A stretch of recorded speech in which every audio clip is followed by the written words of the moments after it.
உங்களுக்கு ஒரு வாக்கு தத்தத்தை தந்துள்ளார் எனில் அது எந்த காரணத்தை கொண்டும் சந்தேகப்பட வேண்டிய அவசியமே கிடையாது.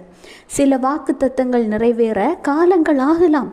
ஏனெனில் சிறிது காலங்கள் நீங்கள் காத்திருப்பதற்கான அவசியம் இருந்துள்ளது. அப்படி இருக்கும் பொழுது ஏன் கர்த்தர் சீக்கிரமாக அந்த வாக்கு தத்தத்தை தந்தார் அப்படின்னு யோசிச்சிங்கன்னா, உங்களை பலப்படுத்த, உங்களை தைரியப்படுத்த, உங்களுக்கான ஒரு பிரகாசமான எதிர்காலம் உள்ளது என்பதை நீங்கள் புரிந்து கொள்ள, அறிந்து கொள்ள, உங்கள் சோர்வு நீங்கி நீங்கள் பலப்படுவதற்காக. எனவே ஆண்டவராகிய இயேசு கிறிஸ்து உங்களுக்காக தந்த வாக்கு தத்தத்தை நீங்கள் முழுமையாக சுதந்திரித்து கொள்ள, அதை குறித்து சிறிதளவு கூட சந்தேகப்படாதீங்க. ஏற்ற காலத்தில் காரியம் வாய்க்கும்.